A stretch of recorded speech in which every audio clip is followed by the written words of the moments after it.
cómo liberarnos del trauma a través de estar muy presente y consciente en el cuerpo. Yo siempre he dicho, ¿no? Que nuestro cuerpo definitivamente es impresionante. Para empezar a conocernos hay que empezar a saber de qué estamos hechos, ¿no? Y de dónde y de qué estamos formados. Yo le llamo al cerebro como una oficina. A mí me encanta, ¿no? Porque es manda estos papeles para allá, manda esta documentación para este lado, que firmen esto, que muevan aquello. O sea, así funciona nuestro cerebro. Muchas veces como padres cuando se da un diagnóstico, también hasta por sobreproteger, pueden echar a perder a los hijos, ¿no? Como a nosotros no nos enseñaron a gestionar nuestras emociones, ni saber ser padres, ni nada, pues vamos ahí por la vida a proyectarles a ellos todo lo que nosotros teníamos que haber liberado en ese momento, ¿no? Pero el saber qué es lo que tengo me puede dar la información para qué acciones voy a tomar. O sea, hay gente que dice, ¿por qué esta persona con las mismas, no sé, con el mismo ambiente, uno sí sale adelante y el otro no? Y aquí sí tiene que ver con una parte precisamente de la voluntad de hacer un cambio por algo. Y realmente tu cuerpo sabe lo que tu mente aún no se ha dado cuenta. Como yo les digo, la gente feliz no jode y la gente feliz se nota. Hablemos de salud mental, la importancia de esta y de tener una red de apoyo.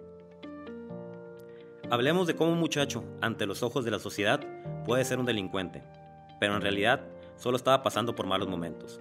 Es tiempo de ser empático. Por eso te contaré mi versión para que sepas que no estamos locos. Solo la sociedad no está lista para escuchar esto. Soy Heriberto Villicaña y esta es la red que necesitabas, porque la red la hacemos todos.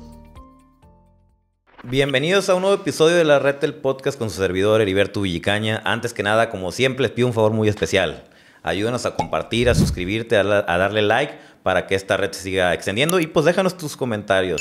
Yo estoy contento porque ya tengo por segunda vez a una gran amiga, Patti Benz. Bienvenida a la red del podcast, ¿cómo estás? Muchas gracias, Heriberto. Muy contenta y te veo muy bien y estoy muy contenta de volver a estar aquí contigo. Oye, para la gente que no te conoce, platícanos un poquito quién eres, a qué te dedicas. Muy bien, soy psicoterapeuta. Me he enfocado en las corrientes de Gestalt. Y también me gusta mucho el tema de la biodesprogramación. Tengo un diplomado en biodesprogramación que debería ser prácticamente maestría porque son muchos años de estudio. El área en la que yo me fortalecí mucho es precisamente en la respiración consciente. Tengo una especialización en respiración consciente en un método que se llama Van Laere, que es un método para estar muy presente en el cuerpo. Y bueno, de ahí pues obviamente salen otros temas más de procesos terapéuticos. Utilizo tarot terapéutico, utilizo también esta parte del neurocoaching. Me encantan las neurociencias y soy una estudiosa de las neurociencias todo el tiempo también. ¿Y de qué vamos a hablar hoy? Platícame, pues hoy vamos a hablar precisamente de cómo poder liberarnos de todos los síntomas que tenemos en el cuerpo, cómo liberarnos del trauma a través de estar muy presente y consciente en el cuerpo. Este hermoso vehículo que nos han entregado y en el que estamos todos los días y que no lo conocemos. Precisamente es una tecnología muy precisa, pero no tenemos el gusto de conocerla. Y que estamos acostumbrados a trabajar, pero la parte de afuera, ¿no? Lo que se ve. Lo que se ve. No lo que no se ve. Lo que no se ve es un mundo fascinante. La verdad es que cuando me preguntan, ¿es que esto es magia? Le digo, sí, de verdad es magia. O sea, nuestro cuerpo es mágico porque está teniendo muchísimas funciones constantes. O sea, está todos los procesos nerviosos están conectados en este cuerpo y nosotros ni siquiera nos damos cuenta, ¿no? Entonces, siento que nos dieron una fortaleza en poder reconocer la capacidad que tiene el cuerpo para sanarse a sí mismo. Y cuando nosotros la podemos encontrar y la trabajamos y la hacemos todos los días parte de nuestro día a día, híjole, vivimos muchísimo mejor y más en paz totalmente. Yo siempre he dicho, ¿no? que nuestro cuerpo definitivamente es impresionante y no lo hemos sabido explotar. Yo siempre digo, a ver, cuando te cortas, el cuerpo es muy sabio, ¿no? Que primero sangras, después coagula, después se te hace una costra y después se va reduciendo hasta que ¡pum! Claro. Y nada más a lo mejor te queda una pequeña cicatriz, ¿no? Claro. Si así puede curar el cuerpo una cortada que no puede, ¿Qué no que no puede hacer? curar, ¿no? Nosotros todo el tiempo nos estamos regenerando. Tenemos unas células que tienen la capacidad de regenerarse a sí mismas. Obviamente, pues a través de esta fortaleza interna que tenemos podemos hacer estos procesos. Para empezar a conocernos hay que empezar a saber de qué estamos hechos, ¿no? Y de dónde y de qué estamos formados. Para esto te voy a empezar vamos a empezar a hablar un poquito más de neurociencias para conocer de dónde vienen todos estos impulsos, ¿no? Y me encanta esto que dices de la herida, porque bueno, así como sanamos las heridas en la piel, también se pueden sanar esas heridas internas que tenemos mental y emocionalmente a través de reconocer esta fortaleza, ¿no? Y esta capacidad intrínseca que tiene el cuerpo de poder sanarse. Bueno, Ramón y Cajal es un personaje que fue un médico que en 1906 ganó el premio Nobel por descubrir precisamente que el cerebro no era un campo liso. O sea, nosotros pensábamos, o en aquel entonces se pensaba que el cerebro era nada más como un campo liso que estaba como toda una masa pegada y unida. Y en ese momento él muestra, ¿no?, su doctrina de las neuronas, que realmente las neuronas pues son individuales, ¿no? Son estos campos, son estos personajes, que me encanta llamarles así porque son personajes. Claro, él lo ve como un bosque, ¿no? Un bosque neuronal muy bonito que tiene nuestro cerebro y que esta neurona tiene un soma, que es como el cuerpo, y tiene el axón y dendritas, ¿no? Que son, para llamarlo de una manera más fácil, es como un árbol. Uh-huh. Tiene la copa y tiene raíces. Uh-huh. Y me encanta esta analogía porque cuando hablamos de transgeneracional, ¿no?, y empieza la gente a hablar de los programas que traemos heredados y las emociones que traemos del transgeneracional, se habla del árbol genealógico. Uh-huh. Entonces, así como somos adentro, somos afuera, y así como son nuestras emociones internas en el árbol genealógico, así la neurona se ve como un árbol. O sea, tiene información que transmite y tiene información que crea, ¿no?, a partir de impulsos eléctricos. Entonces, es increíble saber cómo esta neurona tiene capacidades y que tenemos más de 86,000 millones de neuronas en el cuerpo y que cada una tiene funciones muy específicas, ¿no? Tienen una manera de comunicarse. Entonces, cuando vemos que este mundo está dentro de nosotros y empezamos a conocer de qué forma podemos conversar con nuestras neuronas para bajar el ritmo de la vida y para poder escuchar el cuerpo, entonces ya comenzamos realmente a saber de qué estamos hechos. Porque nada más creemos que somos, el estómago por acá, las orejas por allá, los oídos, la nariz, etcétera. No, o sea... Somos un todo. Somos un todo, somos una integración hermosa. Ahorita tú y yo estamos aquí conversando y estamos teniendo un montón de impulsos eléctricos entre los dos, ¿no? Por eso esta presencia es tan importante, porque si no estuvieras aquí presente conmigo, pues no sabes ni qué responderme ni hacia dónde ir. Uh-huh. Sin embargo, estamos en tanta presencia que podemos realmente tener esta conversación, ¿no? Es como... Y aquí es algo muy bonito porque estamos viviendo cada uno una experiencia, pero tú estás teniendo tu propia vivencia y yo la mía. Sí, claro. O sea, eso es impresionante. Tú estás desde allá, en tu mundo acá conectando, tus neuronas están platicando y están tratando de tener este mundo de conexión, y yo desde acá también estoy teniendo otra experiencia, ¿no? Digo, otra vivencia. Entonces nuestras emociones empiezan a ser muy distintas, a pesar de que estamos en un espacio los dos juntos muy cómodos, pero nuestras emociones empiezan a ser diferentes. Y ahí es donde el cuerpo empieza a tener esta comunicación tranquila hacia dónde vamos a dirigir todos estos impulsos que estamos dirigiendo y que estamos recibiendo, porque obviamente, ¿qué pasa? O sea, todo es por separado, o sea, entra la visión, entra el olfato. Bueno, el olfato tiene, que vamos a hablar de esto un poco más adelante, tiene un sistema un poco diferente a todos nuestros otros sentidos, ¿no? Tú estás recibiendo ahorita, por ejemplo, información auditiva, y estás recibiendo una información visual y a lo mejor también el clima, ¿no?, que estamos experimentando en este momento. Pero cada uno de esos estímulos se toma un tiempo para que tú lo empieces a percibir.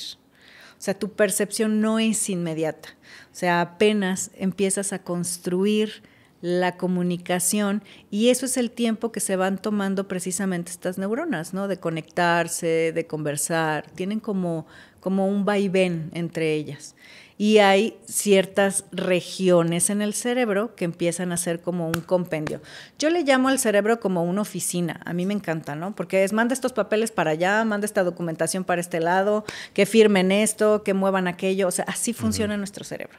O sea, esto me parece importante, esta información auditiva me parece importante, bueno, mándala para esta zona, para esta región. Esta no, bueno, pues entonces mándala para acá. Y entonces eso es lo que va creando nuestra memoria en el cuerpo, ¿no? Y de aquí es donde vamos partiendo hacia empezar a ser conscientes qué está sucediendo dentro. Y para eso es cuando vamos conectando con la parte de la respiración, que la respiración es la que nos va ayudando a estar cada vez más presentes, pero porque tiene un sistema y tiene una razón de ser, ¿no? Entonces, hablaste de que no al mismo tiempo nuestros sentidos van percibiendo las cosas, ¿no? así es. ¿Cómo está eso? ¿Primero percibes lo que ves o cómo funciona? Sí, es una especie como de... Porque nunca lo había escuchado eso. Fíjate que tenemos una especie digamos, de un sesgo, o sea, de una manera en la que para nosotros hay cosas que son importantes y que no lo son. O sea, por eso a veces se dice que hay personajes que tienen que somos más auditivos, otros que somos más visuales, otros que somos más kinestésicos, ¿no? Entonces, aunque todo el tiempo y nada se pierde, todo el tiempo estamos recibiendo los estímulos, nuestro cerebro está haciendo una división entre lo que será importante y lo que no. Y para eso tenemos un procesador interno que se llama el tálamo, ¿no? Es una zona, una región del cerebro donde yo le digo que es como el aeropuerto, ¿no? El principal. Es así como llegó este estímulo visual, pues mándalo a lo mejor a la zona que requiere. Okay. Entonces, por eso te digo que todo el tiempo estamos recibiendo información, más no toda esa información la vamos a hacer todavía consciente. No, nos volveríamos locos. Imagínate. O sea, para poder... El bombardeo de... Es un bombardeo de información. ¿No? O sea, tú sales a la calle y desde que sales a la calle tienes, no sé, ladra el perro, vas en el tráfico, la señora se pelea, los hijos están acá. O sea, por eso para las personas que somos hipersensibles, ¿no? En esta capacidad hipersensible que tenemos. Yo, por ejemplo, voy a una plaza comercial y contado con reloj, o sea, yo estoy media hora, capaz una hora y yo me voy. O sea, porque mi capacidad de percibir todos los estímulos es todavía un poco más acelerada, ¿no? Entonces, es muy importante que para cada uno de nosotros tenemos una sensibilidad hacia algo, ¿no? Además, bueno, a esto se le llama la interocepción. O sea, nosotros, aparte de lo que vemos, oímos, sentimos, degustamos y todo lo que son el olfato, tenemos la capacidad de la interocepción, o sea, es nuestros órganos internos funcionando al unísono con nosotros. O sea, y ahí es donde empieza esta tecnología del cuerpo a ayudarnos a conocernos. Porque tú tienes un pensamiento, obviamente, ¿no? Y crees que ese pensamiento sí, obviamente está influenciando en todo tu cuerpo. Sin embargo, hoy día se sabe que los intestinos, por ejemplo, la zona intestinal, es donde nosotros recibimos los primeros impulsos emocionales. O sea, cuando tú te enojas con las vísceras. O sea, sientes una emoción. Que dicen que es el segundo cerebro, algo así, ¿no? Y la sientes así como... pues claro, por supuesto, es uno de nuestros cerebros porque también, obviamente, el corazón tiene esa capacidad también. Y entonces todo lo que llega... al intestino, atraviesa por el corazón que le da un sentido y lo lleva al cerebro para que lo archive en la zona del hipocampo, que es nuestra memoria, ¿no? Donde está nuestra memoria, nuestra atención y nuestro manejo de las emociones, ¿no? Que es muy importante. Y ahí es donde empezamos a trabajar con el manejo de las emociones, con la respiración consciente, vamos haciendo un proceso en el cuerpo y nos vamos... volviendo observadores de lo que nos está sucediendo. La amígdala, ahorita, ¿qué papel tiene? La amígdala es nuestro amigo o amiga en la supervivencia. Porque, por ejemplo, ahorita que dijiste de los intestinos, no primero llega la información a la amígdala. Tu intestino va a sentir. Ajá. Y en el recorrido que está el proceso, la amígdala se va a activar. Se va a activar como el amigo o la amiga que te está diciendo, esto es peligro, vámonos de aquí. Entonces, la amígdala tiene esa labor de avisarte dónde las cosas no están funcionando y dónde aquí tenemos una situación alerta, ¿no? Entonces, imagínate cuántas veces tú estás en procesos de alerta. Sí, porque si la mandara al lóbulo frontal estuviéramos razonando y a lo mejor el riesgo que teníamos ya nos cargó el payaso. Sí, ya nos cargó, exactamente. O sea, nos vamos directamente a la parte emocional y entonces, por eso se dice que en procesos de duelo bloqueamos esas partes, porque si no, no sabríamos qué hacer, ¿no? Igual en procesos de peligro, pues tenemos que activar la amígdala para salir corriendo.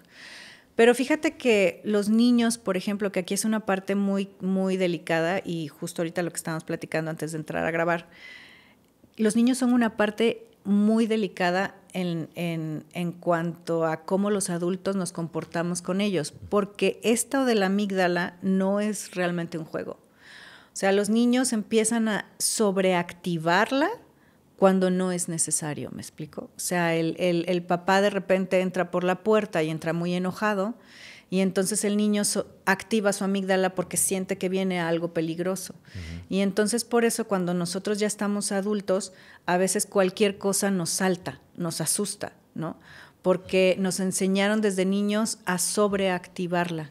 Hay muchos niños que van y se esconden debajo de la cama o hay otros que salen corriendo o hacen berrinche, ¿no? Entonces, o pasan eventos ya cuando están grandes y tienen una neuroasociación con lo que, correcto, lo que vivieron. Sí, es muy fuerte, van asociando. Por ejemplo, yo tuve que modificar comportamientos míos porque, por ejemplo, cuando mi hijo estaba muy pequeño, si se caía, yo explotaba. Y yo era chingada madre, ¿no? Pero no era gritarle hacia él, sino era la impotencia de no poder haber evitado que mi hijo se cayera. Y como que era mi manera de sacar mi coraje por no haberlo protegido, ¿no? Claro. Pero pues mi hijo no sabía que no era hacia él. Y mi hijo me empezó a tener miedo. Y mi hijo se empezó a orinar. Ok. Del miedo dije, no, lo tengo que modificar porque le estoy creando un trauma al pobre chiquillo, ¿no? Él estaba en una reacción ya biológica de una hiperactividad de la amígdala. O sea, ya él estaba viendo que cada vez que él tenía, pues se equivocaba o sentía que era una equivocación, lo cual no lo es, porque cuántos niños nos caemos todo el tiempo. Bueno, no, ya no estábamos en esa edad, pero cuando estábamos niños, nos caíamos y nos caíamos, ¿no? Sí, yo también recuerdo haber tenido una persona cercana que con mis sobrinas, cada vez que se caía o algo también gritaba, ¿no? Y era hasta insultos y todo, ¿no? Como, ay, estás tonto. Pero esta reacción, bien lo dices, va hacia mi propio miedo, hacia cómo yo me estoy sintiendo en relación a esa situación. Y obviamente aquí se vienen a activar las heridas, ¿no? O sea, estas heridas que tenemos de cómo nos formamos en la infancia, qué tan perfectos queríamos ser, quería que nos vieran, y entonces si tu hijo se equivoca, ya te equivocaste tú. Si tu hijo se cayó, tú ya te caíste junto con él. O sea, es todo tu mundo totalmente proyectado en ese niño que no tiene... Sí, y como mi papá era muy sobreprotector y no nos dejaba hacer cosas de riesgo y cosas así, a lo mejor esa parte inconsciente brincó, no lo pude proteger, ¿sí entiendes? Sí, no lo pudiste proteger, exacto. Eso es lo que se activa tu propio nivel de supervivencia, ¿no? De protección, y aparte, pues obviamente como papá, ¿no? Como pues alfa, tú quieres cuidar a tu manada, ¿no? Tú quieres que estén bien. Con el trastorno límite, que potencializamos las emociones. Por eso nos es un poquito más difícil a veces el gestionarlas y el tener el control. Que yo siempre he dicho, los hijos son nuestros mayores maestros y de él tuve que, gracias a esos eventos, tuve que aprender a modificar. Sí, nuestros hijos, bueno, yo qué te puedo platicar, o sea, yo tuve yo tengo un hijo que hoy tiene casi 22 años, pero justo platicábamos ayer de cómo una mamá puede modificar mucho su forma de ser, ¿no? Esta histeria, porque cuando estás en esos momentos, cuando los niños están muy chiquitos, sientes un temor, o sea, es terrible. La maternidad se romantiza mucho y la paternidad igual. O sea, creemos que es maravillosa, que es bellísima, pero la verdad es que se activan todos los focos, todas las alertas, todas las heridas, todos los miedos. Y entonces, obviamente, claro, como a nosotros no nos enseñaron a gestionar nuestras emociones, ni saber ser padres, ni nada, pues vamos ahí por la vida a proyectarles a ellos todo lo que nosotros teníamos que haber liberado en ese momento, ¿no? Y fíjate, sí es cierto, la maternidad y la paternidad están romantizadas. Pero hablando de Heriberto Villicaña, yo sí la voy a romantizar. Sí. Yo la verdad es que si de algo siempre estuve seguro, es que desde niño quería ser papá. Qué bonito. Siempre, siempre, siempre. Sí. Yo me acuerdo que le decía a mi mamá, oye, ¿y si tengo un hijo me lo mantienes? Y tenía como 15 sí. años, ¿no? Tanto era mis ganas de ser papá, que llegó ocasiones que salía con una persona y el condón se rompía, y yo le decía, el condón se rompió, aquí está mi número de teléfono para cualquier cosa. ¿Qué tal? O sea, tú ya estabas listo ya para lo que yo siempre decía, y si la cago, es mi responsabilidad, ¿no? Entonces, creo que tuve la fortuna de tener unos grandes padres y de haber sido, pues, el peor hijo, ¿no? Entonces creo que tengo más herramientas a lo mejor que cuando mis papás fueron papás. Entonces, no se me ha dificultado tanto, hasta ahorita que mi hijo tiene 14 años, la labor de ser papá, ¿no? O sea, nosotros podemos estar juntos como familia todo el tiempo y somos felices como familia y estando juntos. Además, esto tiene todo que ver también con pues precisamente con nuestro transgeneracional, o sea, y con nuestras susceptibilidades y con muchos temas, ¿no? De cómo nosotros nos gusta la vida y cómo sentimos la paternidad o la maternidad. O sea, yo también cuando yo me embaracé, yo dije, saqué las uñas y dije, voy a defender a capa y espada este bebé. Yo decía, yo estoy feliz, no me importa lo que diga el mundo, y yo estaba muy, muy contenta, ¿no? Pero quizás ya después, entrando a la realidad del día a día, ¿no? Y cómo se fueron dando las cosas, pues a lo mejor para mí como mujer fue un poquito más difícil, ¿no? A lo mejor, bueno... Es más, fíjate. Ahí estuvo un tema. Tan yo quería ser papá que cuando conocí a mi mujer ya tenía un hijo. Ajá. ¿No? Y cuando conocí al niño, ese sí fue amor a primera vista. El de mi mujer y yo no. Okay. ¿No? Fue atracción sexual nada más. Sí, ¿no? sí. El de mi niño y yo sí fue amor a primera vista. Conviví todo un día con él y cuando me lo quieren quitar de los brazos, se soltó llorando. No me digas.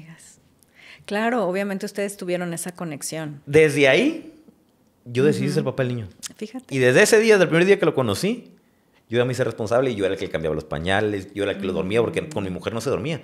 Y yo lo acostaba y conmigo rápido se dormía.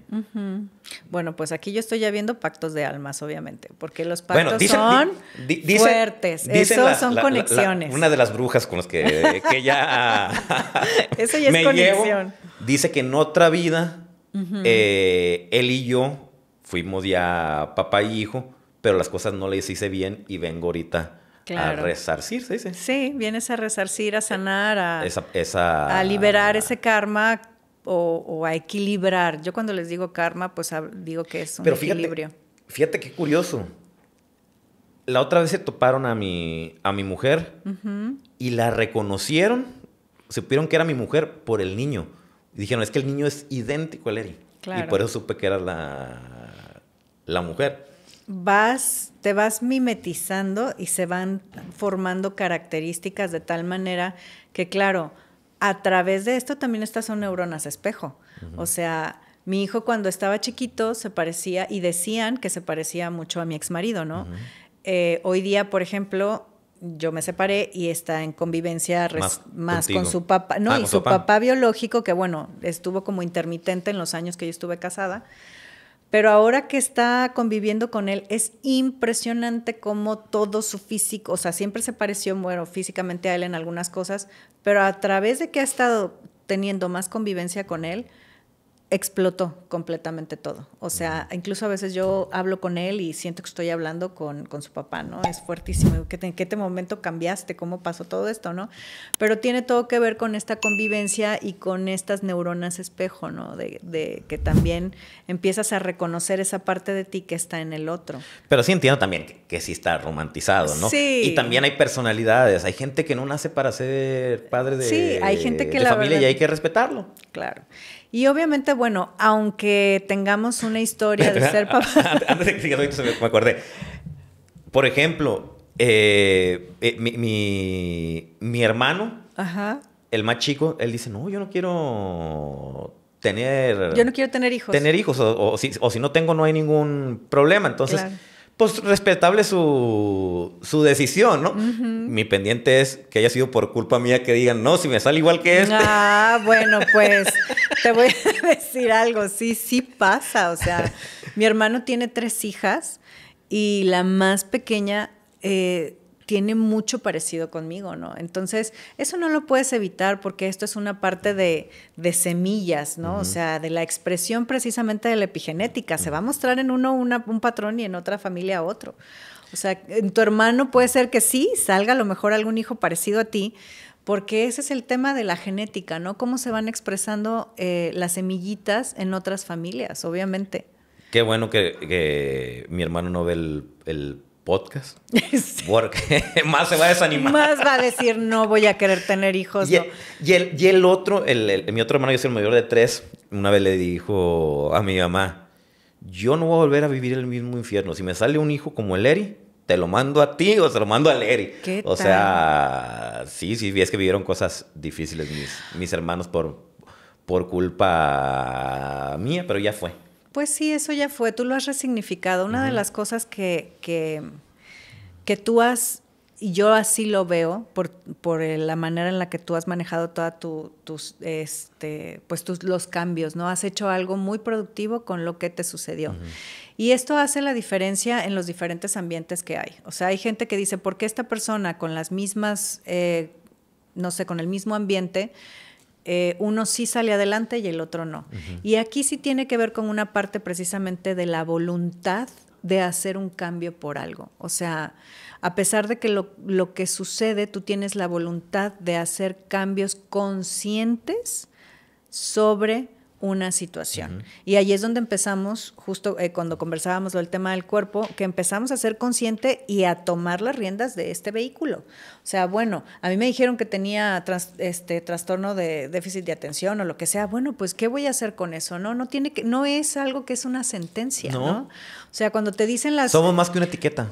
Exactamente, los diagnósticos médicos son muy fuertes porque dicen, ay, pues y aparte te lo justificas y entonces ya dices, pues por eso soy así. Ese Entonces, es el problema. No, porque tienes toda la capacidad de modificar precisamente esas neuronas, esas redes neuronales, esas sinapsis, ¿no? Esos paquetes de información que se trasladan en el cerebro de un lugar a otro, eso es lo que se llama la plasticidad neuronal. Entonces, ay, bueno, saliste con este tema, pobre de ti. Empezamos con esas etiquetas y esas frases sentenciadoras y entonces vamos por la vida creyéndonos que no somos capaces de hacer un cambio. Y totalmente somos capaces de hacer cambios. Pero qué importante como padres te voy a poner el ejemplo mío, ¿no? Yo supe lo que tenía cuando empecé a escribir mi libro. Okay. O sea, yo sabía obviamente que las cosas no estaban bien en mí, ¿no? Porque veía mi entorno, sabía cómo me sentía, claro, ¿no? Pero nunca me mortifiqué por saber qué era el nombre de lo que yo tenía. Okay. Cuando empiezo con lo del libro y le pido los testimonios a mi mamá, ya supe cuál era el diagnóstico: trastorno límite de la personalidad, déficit de atención y una lesión en el lóbulo frontal. Aquí la importancia de los papás, ¿no? Si mis papás se hubieran comprado el diagnóstico como se los dieron a mis papás, que les dijeron que me internaran en un psiquiátrico porque las cosas estaban fuera de control, que la secundaria no la iba a terminar, que la prepa casi imposible y una carrera universitaria descartada. Si mis papás hubieran comprado esa historia, ¿qué esfuerzos hubieran hecho? Imagínate. Para que su hijo saliera adelante? Pues se tiran allá al suelo a llorar y no hacen nada. ¿Para qué lo meto a la escuela? sí sé que no la va a armar. Claro. No, terrible. No, entonces, muchas veces como padres cuando se da un diagnóstico, también hasta por sobreproteger, pueden echar a perder a a los hijos, ¿no? Sí, sí. Mis papás nunca me hicieron creer ni pensar que no lo iba a armar. Siempre al contrario. Yo recuerdo tener cartas de mi papá porque era mucho por medio de cartas porque no nos podíamos comunicar porque me enojaba por cualquier cosa. Entonces eran cartas impresionantes de motivación con ejemplos de Michael Jordan, no, o sea, y siempre estuvo, yo creo en ti. Claro. ¿No? Y aquí lo importante fue también, yo luego creer en mí. Claro. Porque puede creer todo el mundo, pero si uno no cree y no está dispuesto a pagar los precios de los cambios que tiene que hacer en su vida, va a estar muy complicado que logre las cosas, ¿no? Fíjate que la parte frontal, o sea, este daño que tenías en la parte frontal, que me imagino que al momento actual lo debes de tener muy regenerado. Ya no existe. Claro, por supuesto. Ya no existe. Evidentemente tiene que estar regenerado porque, te digo, el diagnóstico puede ocasionar que empeoren las cosas, ¿no? Si tú continúas dándole ese énfasis dentro de la plasticidad neuronal, esto es, o sea, si yo te digo que no la vas a armar, pues no la vas a armar, como lo estás diciendo. Pero ¿eso qué quiere decir? Que mis neuronas están teniendo información y están sintiendo, y mi cuerpo además está recibiendo algo cálido o algo que no es amable, ¿no? Algo que me da fortaleza o algo que me tira al suelo y que no puedo más.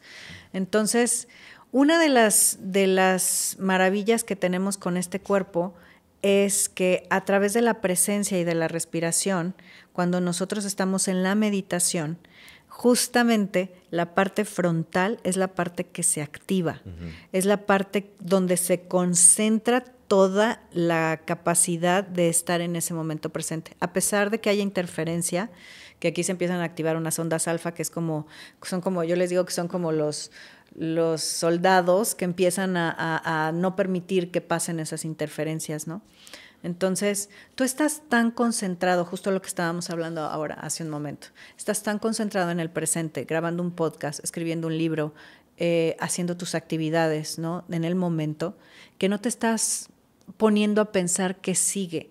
Y luego me dices, es que híjole, creo que no me acuerdo de lo que me dijeron o algo no pasó. Es que no, eso es importante. Esa información, tu cerebro ya la canalizó, ya la puso en algún archivo, en algún lugar, pero tú estás en presencia total y eso es lo que ha hecho que tu lóbulo frontal esté más sanado completamente de todos los temas, ¿no?, que tenía. Ahorita hablando de esto que estás hablando, la otra vez escuché que, por ejemplo, va transcurriendo el día y es un chingo de información, ¿no?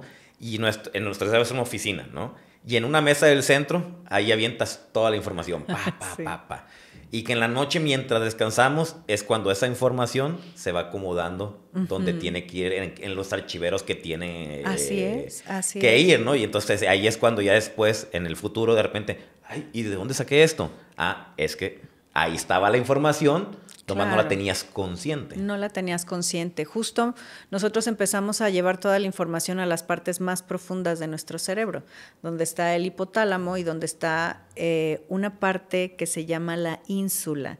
Que fíjate que yo he estado leyendo mucho acerca de esta región del cerebro y dicen que en algún momento pensaron que ahí estaba como la conciencia, ¿no? O la parte del Dios interno que llevamos dentro, porque es la parte que nos hace saber quiénes somos, que nos da como un sentido de identidad y de presencia, ¿no? Entonces, esas partes internas que tienes en el cerebro son las primeras que trabajan todo, lo que te decía hace un rato, ¿no?, que conectan con toda la información, la llevan ahí, y lo que les corresponde que es importante lo llevan al consciente, ¿no? Entonces ya a las partes frontales y a todas las zonas y demás. Entonces, estar en un estado meditativo durante el día, en presencia, o que te des estos espacios de meditar, aunque sea 5 minutos al día, ayuda a que igualmente, como dices, todo esto se vaya archivando. No es tan recomendable, por ejemplo, meditar antes de dormir, porque obviamente estás activando todavía zonas de mucha presencia, ¿no? O sea, a la hora que estás con tanta información, como requiere tanta concentración estar en la meditación, pues no vas a poder dormir. O sea, lo mejor para que puedas estar más tranquilo es hacerlo en la mañana o en la tarde. Pero si tú te vas a dormir preparando el sueño, O sea, preparando tu sueño, sabiendo que ya diste lo mejor de ti en el día, sabiendo que ya cumpliste con tu propósito, te vas tranquilo, abrazas a tus hijos, ¿no? O sea, estás con tu mujer, te ríes, cambias el chip. Porque cuántas personas, ¿no? Llegan y siguen con esta actividad y quieren esta hiperactividad y las preocupaciones o la fuga, ¿no? La fuga que pues puedes hacerla, no sé, en el celular, con el alcohol, con cualquier cantidad de cosas. Y no, el preparar el sueño es sumamente importante para eso que estás diciendo, para esa sanación que hay en la noche cuando tú te vas a dormir y le dices al cerebro, ya me apago, entonces tú haz tu proceso de todo lo que viví, hacia dónde va y qué es lo que me va a servir y lo que no, pues bueno, pues por allá lo sacaremos en otro momento, ¿no? Por ejemplo, yo me acuerdo que en mi adolescencia yo era muy malo para dormir, no dormía casi. He modificado un montón de cosas en mí. Por ejemplo, yo era una persona que se comía las uñas. Ok. Las manos eran charcos, eran albercas de lo que me sudaban. Todo el tiempo yo no podía ponerme zapatos porque todo el tiempo tenía que estar moviendo los dedos de los pies. De los pies. Una vez a la semana me iban a dar masajes porque me llenaba de bolas por todos lados. Del estrés, ¿no? He modificado un montón de cosas. Y se te ve obviamente en el semblante, o sea, la gente, como yo les digo, la gente feliz no jode y la gente feliz se nota. O sea, sí, es real. Sí se nota, te voy a decir por qué, y lo tengo comprobado. Mi coordinador de la secundaria, él fue el que por engaños me llevó por primera vez con la psiquiatra. Eran de las pocas autoridades que yo respetaba. Porque tenía buena relación. Lo dejé de ver por muchos años. Gracias a él terminé la secundaria porque tuvo paciencia, porque mis papás, había mucha comunicación entre él y mis papás, ¿no? Y pidió mucho apoyo. Me lo topo después de años aquí en Guadalajara, ya cuando estaba en la universidad, y en cuanto me ve, se suelta llorando. Me dice, tu mirada es otra. Nos abrazamos y ahí nos ves a los dos llorando. Pero sí es cierto, todo el mundo dice que mis facciones cambiaron. Es que antes me la vivía enojado con la vida. Claro. Y aparte yo creo que para ti tu red de apoyo, o sea, siempre fue una red muy, muy amorosa, lo cual cuando vamos a empezar un proceso terapéutico, llega gente conmigo al consultorio y les digo, a ver, ¿con qué contamos? ¿Cuáles son nuestros recursos? ¿Familia cercana? No, pues no tengo. ¿Tenemos amigos cercanos? No, pues no. Entonces, la red de apoyo es indispensable si vas a entrar en un proceso profundo para descubrir cuáles son tus emociones, cuáles son tus traumas, cuáles son las situaciones que quieres cambiar. Entonces, una red de apoyo es indispensable, ¿no? Y obviamente también la voluntad de cambiar interna tuya, pero si no tenemos amigos o no tenemos familia, entonces hay que crearla. Totalmente de acuerdo. Ese grupo de amistades, o sea, ¿cuánta gente, pues obviamente por la migración van y vienen a diferentes países? Entonces llegan a lugares donde tienen que empezar procesos y es aquí necesito empezar a crear. Pero ¿sabes qué pasa muchas veces? Sigue estando muy estigmatizado a veces los problemas de salud mental y los padres lo quieren ocultar. ¿No? Que la gente no se entere que mi hijo está pasando por esto. Y yo tengo bien presente que mi mamá me dijo una vez, yo a todo mundo le platicaba lo que pasaba contigo. Y era mi manera de desahogarme. Dice, y gracias a que platicaba, la gente se sumaba a apoyar. Claro. ¿No? Entonces, tenemos que quitarnos el miedo de platicarlo y entender que así como se enferma el cuerpo, se enferma la mente. De preguntar, ¿no? Como en la escuela. O sea, yo era de las alumnas que yo no preguntaba. O sea, me daba temor que dijeran que era la que no sabe, ¿no? Obviamente ya a estas alturas del partido, pues eso ya está trabajado, ¿verdad?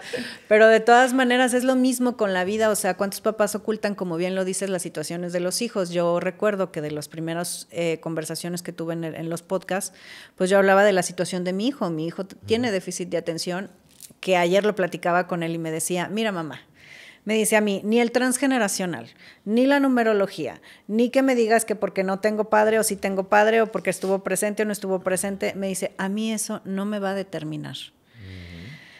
Y lo veía con tanta fortaleza de hacer sus cambios que le digo, es que justo es eso, o sea, la información nos ayuda precisamente para tener este conocimiento.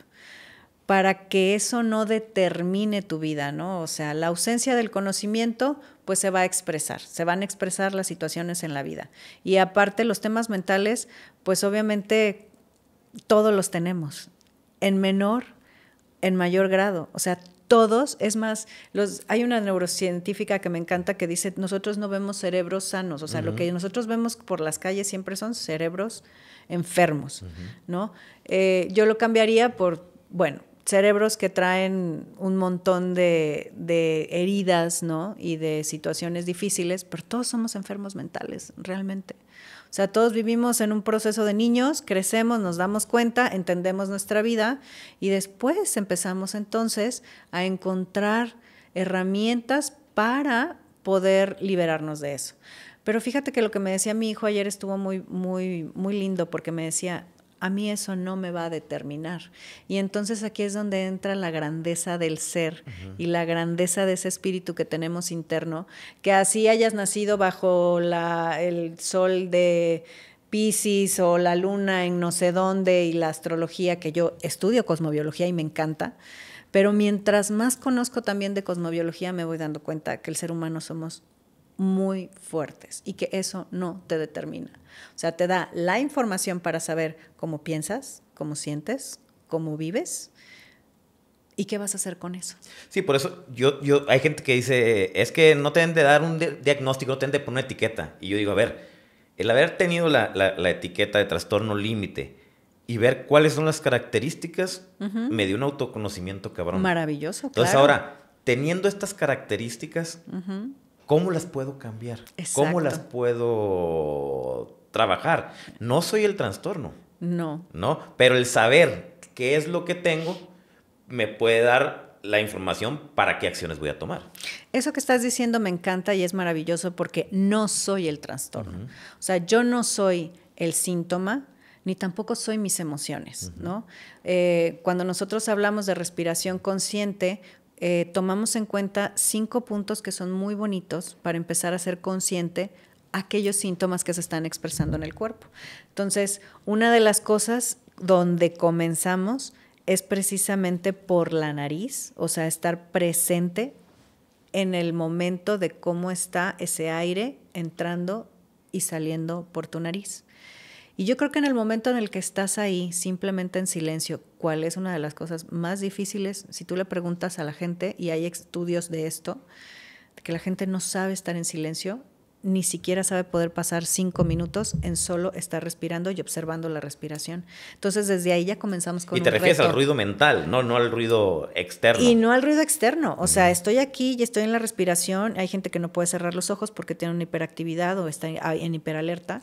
Entonces, desde ahí ya es un reto. Comenzar a estar aquí, nada más. En este punto yo les digo, pongan la atención en la punta de su nariz y empiecen a observar la respiración.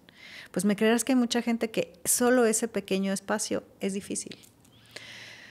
Porque vamos, aquí se activan, ¿no? Pues estas regiones del cerebro que nos dicen, no, espérate, no cierres los ojos, algo va a pasar, puede ser que nos regañen, que nos peguen, que algo salga. Entonces ahí es donde ya estamos sanando el trauma. Por eso hablamos de que poner atención en el cuerpo empieza a sanar el trauma.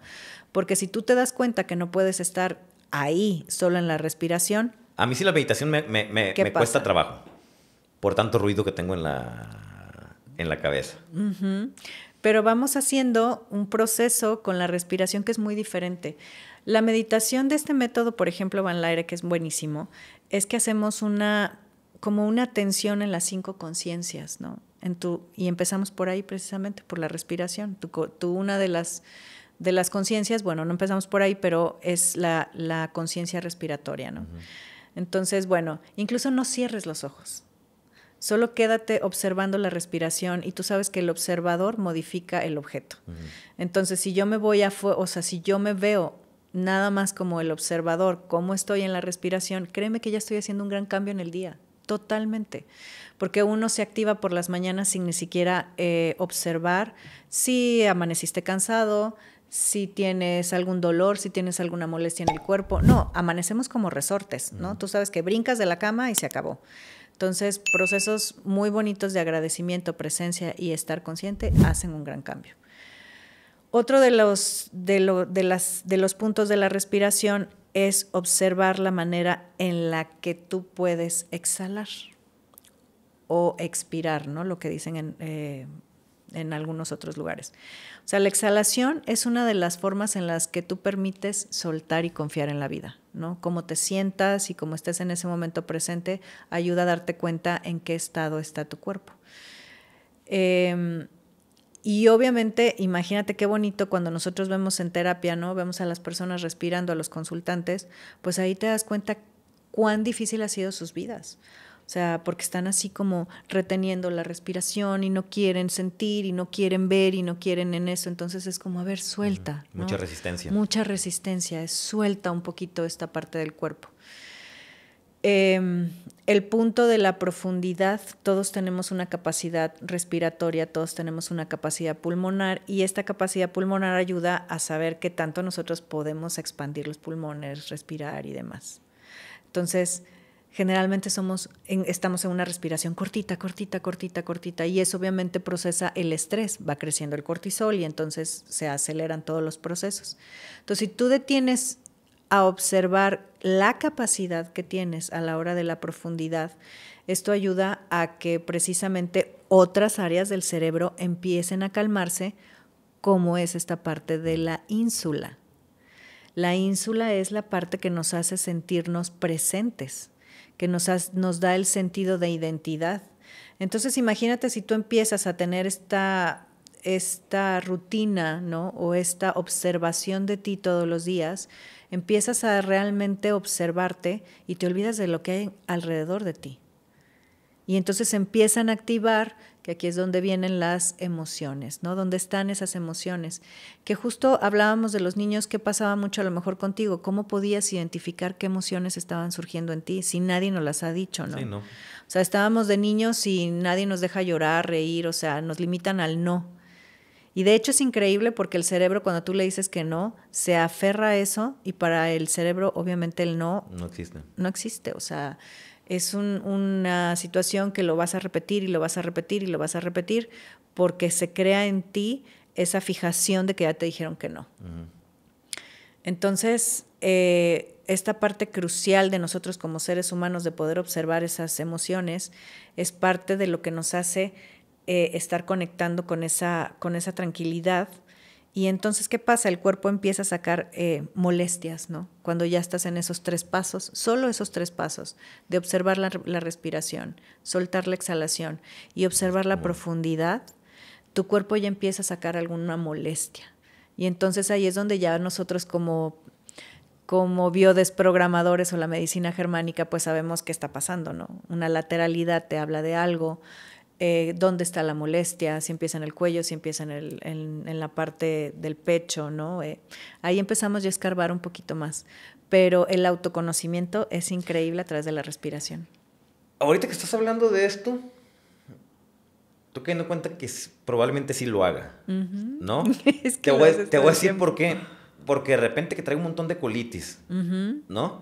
Y empiezo a respirar y a concentrarme claro. en el abdomen, uh-huh. y a empezar, a ver, ahorita se me va a empezar a disminuir la colitis, me va a empezar a disminuir, y así me he quitado y así te quitas la colitis, ¿no? Bueno, pues te estamos diciendo que eres un hombre muy sabio, ¿no? Que realmente tú dices, no, es que yo muy mental, no, pero en realidad tienes una intuición bastante grande.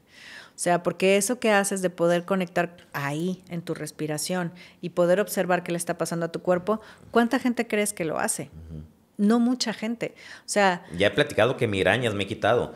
Empiezo, cierro los ojos y así le doy vueltas, así tengo migraña. Ahora le voy a dar en sentido contrario, uh-huh. y así me voy a quitar la migraña y me he quitado. Por supuesto. Migrañas. Por supuesto. Yo también con la respiración, bueno, yo tengo un caso, mi caso muy particular en testimonio es que la dentista tenía un montón de piezas que tenía que, no un montón porque no es de nada, pero tenía como 2, 3 piezas que tenía que reparar y las encías, ¿no? Por herencia, digamos, genética, ¿no? En la familia, estaban más cortas, ¿no? Uh-huh.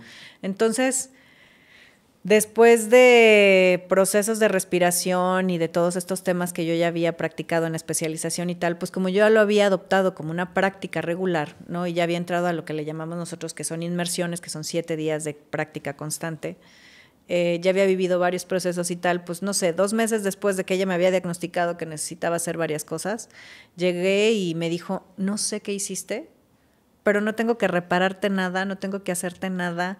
Me dice, todo tu boca está sana, me dice, todo está bien. No entiendo qué estás haciendo, ¿no?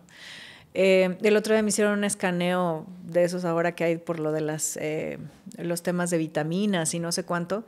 Y también el escaneo general de mi cuerpo salió muy bien, ¿no? Entonces, insisto mucho que la respiración es la vida entera. O sea, cuando tú inhalas, estás inhalando la vida y cuando tú exhalas, estás confiando en la vida. Entonces, imagínate qué proceso tan bonito de poder observar. Ahora, obviamente, si nos vamos a más profundidades, porque la respiración tiene, digamos, como frecuencias, ¿no? Que llevamos nosotros ahí en el consultorio, pues si tú estás dentro de un rango en el que podemos llevarte a más, ¿no? Pues vamos a ir liberando muchísimas más cosas en tu cuerpo. Finalmente es una memoria celular todo esto.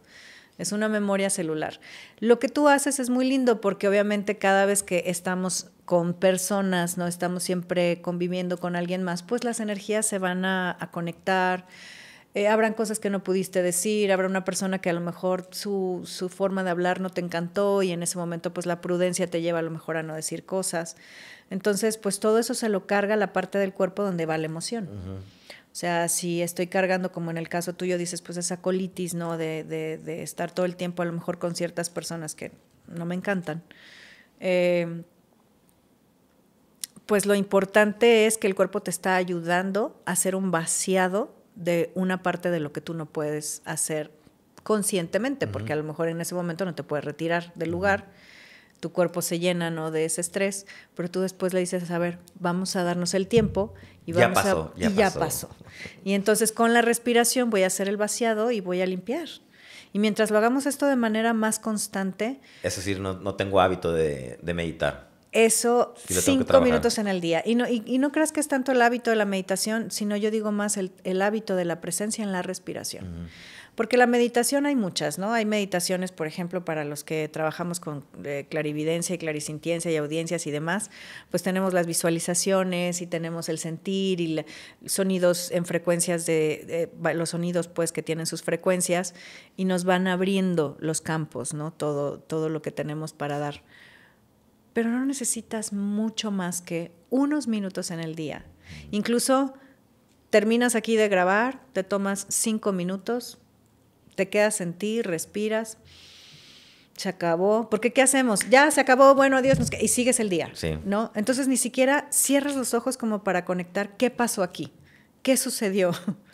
Yo ya estoy tan habituada a esto que... en automático, ya, o sea, llega un momento ese músculo ya está bien ejercitado. Y entonces yo ya empiezo a entrar en procesos y me doy cuenta que estoy sintiendo en el pecho, que estoy como triste, o a lo mejor estoy sintiendo algo en el estómago, me está molestando, a lo mejor alguna persona me acaba de decir algo y entonces ya me doy cuenta que estoy enojada. Entonces me voy dando espacios, ¿no? Para poder liberarlo. Ahora, te estoy hablando de algo como un método del día a día cotidiano. Terapéuticamente es muy profundo, o sea, llevar las emociones al cuerpo, o sea, llevar la atención como observador a tu cuerpo y a darte cuenta cuánta emoción hay ahí guardada desde que estábamos en la gestación de mamá, ¿no? En el vientre de mamá. Hay una memoria celular impresionante ahí. Entonces, hay muchas memorias en los consultantes que salen desde que están tan chiquitos, pues, o sea, desde que están ahí en esos lugares. Por ejemplo, ahorita que hablaste del observador, yo siempre estoy con el observador a todo lo que da. Porque, por ejemplo, como yo no me medico, mi manera de regularme es estarme volteando a ver y hacerle caso a los foquitos del tablero del carro que me están diciendo, te estás enojando, cabrón. Exacto. Estás triste, ¿no? Exacto. Y todo el tiempo estoy volteándome. De hecho, eso que estás diciendo, bueno, hay una neurocientífica que se llama Nazaret Castellanos, que a mí me encanta, que justo hablaba de eso el otro día en uno de sus programas y me encantaba porque dice, es que esto del observador, ¿no? te ayuda también a conocer cuando la emoción se está gestando. Para poderte contener antes. Para poderte contener antes, ¿no? Y realmente tu cuerpo sabe lo que tu mente aún no se ha dado cuenta. O sea, en realidad nosotros, antes de que llegue esa emoción y antes, por eso la ira es tan fuerte, ¿no? O sea, se está gestando en tu cuerpo ya un caldo ahí de... Ya estás así como que viendo a la persona, ya como que estás sintiendo, estás empezando a sentir calor, estás empezando esto y entonces ahí dices, a ver qué hago, ¿no? Ahora, si es muy fuerte la situación, pues entonces sabes qué, pela y salte de ahí.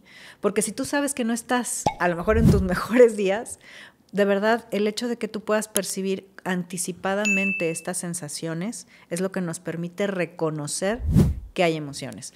Si no tuviéramos sensaciones, no sabemos reconocer emociones. Y por ejemplo, yo siempre digo que en mi adolescencia fui alcohólico. Que ahorita yo no soy alcohólico y sí me echo mis cervezas, ¿no? Hay un dilema ahí en que... en que sí o no. ¿No? Pero yo digo, ¿por qué voy a ser alcohólico si ahorita yo tengo el control, ¿no? Claro. Y por ejemplo, una manera mía es, si yo estoy triste o estoy enojado, ninguna cerveza. Muy bien. Porque puedo perder el observador. Me encanta. ¿No? Eso es fascinante. Entonces, yo digo, ¿por qué voy a ser alcohólico? Claro. Si ahorita ya me conozco y qué chingón si ya puedo tener un control. Exacto. ¿No? El problema del alcohólico es que no tiene un control. ¿No? Yo te puedo tomar uno y decir, ¿sabes qué? Ya mejor... No, porque ahorita está mi mamá ya aquí. Y me compré un 6-ito. Llegué a la casa de mi hermano y me dio flojera tomar la cerveza y se me antojó más un vaso de agua y me tomé como 3 vasos de agua y no me tomé la cerveza, ¿no? Pero es también estarme en modo observador. En modo observador. Y también tu capacidad, obviamente, de evolución, o sea, que obviamente yo acá lo siento, de que tu capacidad de evolución ha sido ya muy diferente. Y los que empezamos a tener estas situaciones ya no nos conecta mucho con el alcohol, ya no queremos ciertos estimulantes, porque precisamente es eso, ¿no? Mientras tú estás en esta biología, conectado, observando, sintiendo, ¿qué necesitas para escapar? Y es Nada. Que descubres también que las mejores decisiones las tomas de manera consciente. Totalmente. No, yo antes decía, no, tomo mejores decisiones cuando tomo. Sí, claro. Me va mejor. Hago esto mejor. Sí. Y eran historias que me contaban para justificarla. Pues te desinhibes, te sientes como más cómodo, ¿no? Pero no estás en control precisamente de tu cuerpo. No estás en control de todas esas funciones que mientras tú estás más tranquilo, todo eso se va serenando y el cerebro la amígdala, por ejemplo, ya no va teniendo esa función de alerta. O sea, se va apagando, ¿no? Y hay otra parte del cerebro que se llama la corteza cingulada, que es la que permite que salga de lo inconsciente a lo consciente. Entonces, justo lo que hacemos en el observador es que tú te estás observando y estás viendo tus emociones, sintiendo tus dolores, viendo tu estado presente, te estás escaneando. Entonces, la corteza cingulada empieza a crecer, la ínsula empieza a sentirse más bonito, las conexiones de la sinapsis son como más amables, ¿no? Entonces, ¿para qué necesitas estimulantes si tú mismo le estás dando esta química a todo tu cuerpo y no necesitas nada más, ¿no? Entonces, es un estilo de vida. En verdad, a mí esto me enamora, o sea, yo... podré ser como brujita, como dicen en otras cosas, o maga, ¿no? Y todo esto. Pero la verdad es que es increíble cuando estamos en consulta y yo les digo, vamos a darnos 5 minutos para escanearte. Y lo que ellos mismos perciben es fascinante porque obviamente ahí yo no intervengo como terapeuta. O sea, no intervengo en los procesos cognitivos que están y sensoriales, ¿no? O sea, no estoy interviniendo y ellos están sintiendo tal cual como sus piernas, sus brazos, su cuerpo les está arrojando información. Entonces eso para mí es magia. ¿Qué más te puedo decir? O sea, si no somos magos, entonces ¿qué somos, pues? Oye, brujita, se nos acabó el tiempo, se nos fue súper rápido.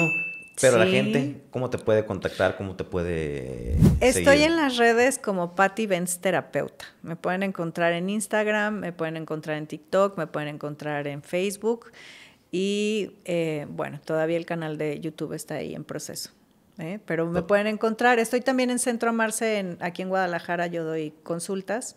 Estoy en Otranto 3013 y bueno, en las redes, ahí me pueden echar un mensajito. Pues como siempre te agradezco mucho que hayas venido a la Muchas gracias, Heriberto. Muy contenta, me da gusto verte siempre. Gracias. Y acuérdense, amigos, ayúdenos a compartir, a suscribirse, a darle like, déjenos sus comentarios y nos vemos en el siguiente episodio de La Red del Podcast. Esto fue La Red el Podcast con su servidor Heriberto Villicaña.